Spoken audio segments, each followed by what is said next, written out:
This is my first attempt at a fermented hot sauce. So if you're going to attempt this yourself, learn about the fermenting process.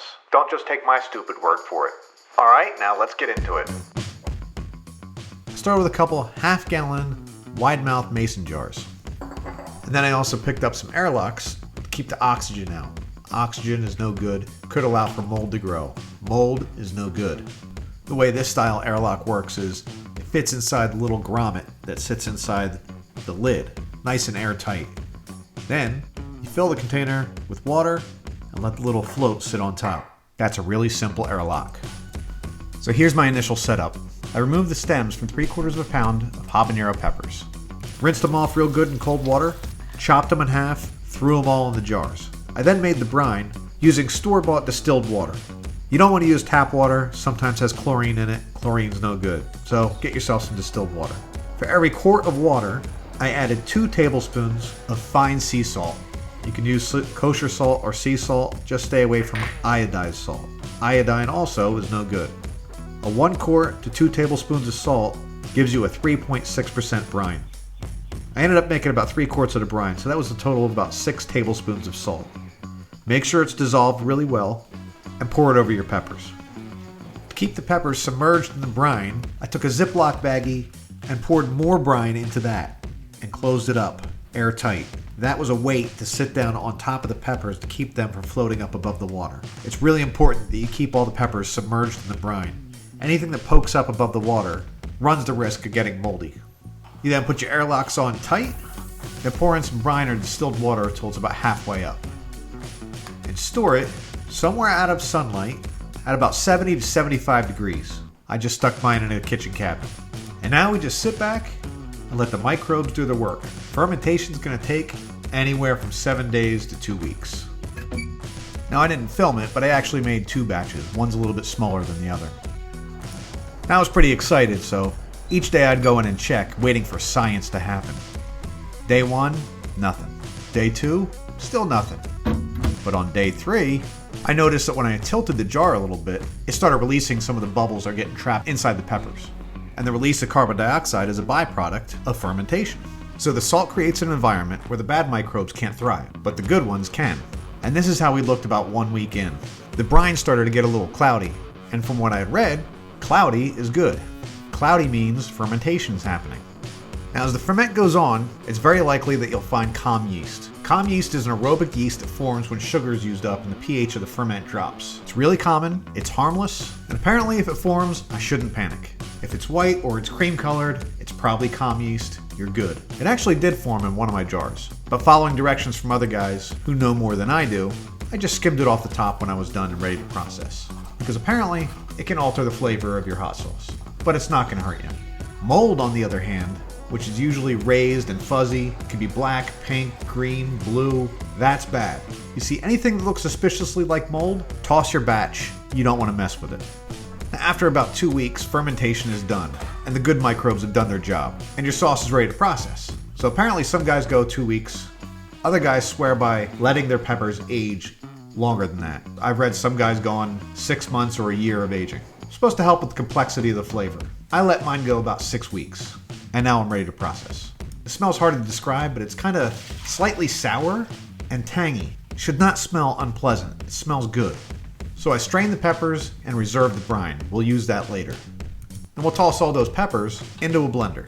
And now the fun part. Sky's the limit with any other ingredients you want to add. For this recipe, I went with 3 cloves of garlic, about a quarter of a chopped onion, 12 ounces of pineapple juice, 1/3 of a cup of honey, half a cup of apple cider vinegar, the juice from 1 lime, or about 2 tablespoons, and 1/8 of a teaspoon each of allspice, cumin, ground cloves, and ginger. And then I also threw in half a cup of the original brining liquid, but you can add more depending on how thin or how thick you want your sauce to be. And then I processed it on high. And then it was about this point in time that I forgot the star. 2 cups of fresh mango. And then processed again on high for a good 3 minutes. I then decided on this batch to add something I've never done before. I added xanthan gum. Xanthan gum is a thickening agent. It's not so much I wanted this sauce to be any thicker, it also keeps your sauce from separating. Totally optional ingredient. You could just take your sauce and shake it up every time before you use it. So I added a half a teaspoon of xanthan gum. At this point, you could just bottle it up, or you could strain it to get rid of the pulp and the seeds to get a thinner sauce.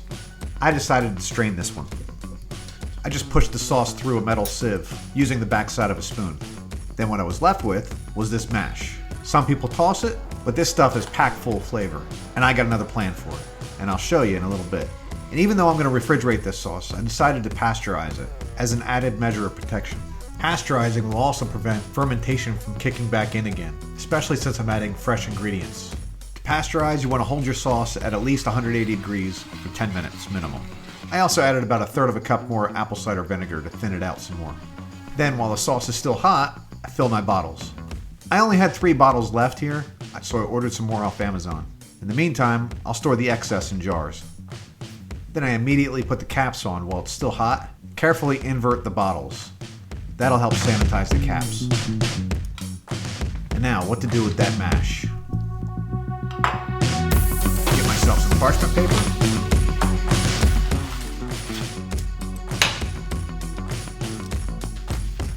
Then out to the smoker. Throw a little cherry wood in the smoker. Crank up the heat to about 225 and let her go for about 3 hours.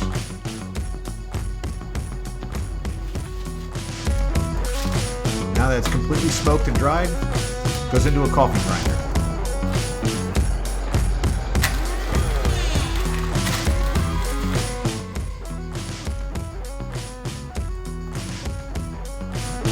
And this is one spicy, smoky, fermented concoction that'll go great on a lot of stuff.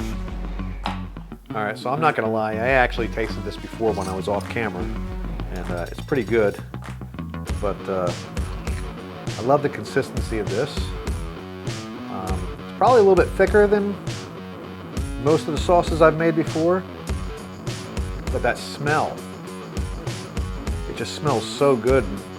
The fresh ingredients coming through, and you can smell the tanginess to it. I can't really explain it, but let's give it a shot here.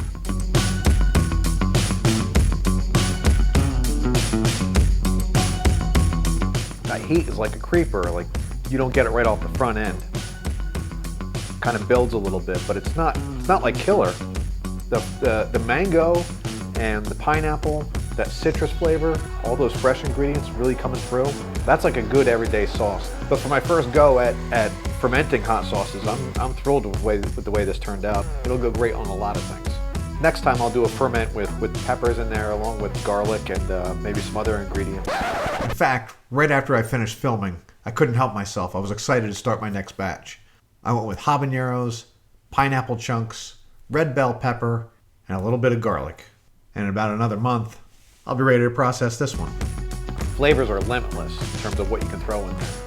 I think as far as heat level goes, probably maybe a little bit hotter than like a Tabasco sauce.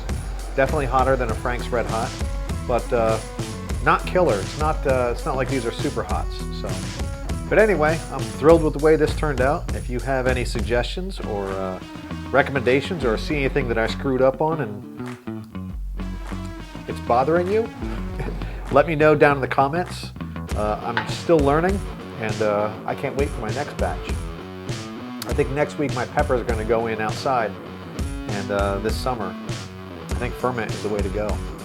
So thanks for watching. I hope you learned something. I know I did, and I'll see you on the next one.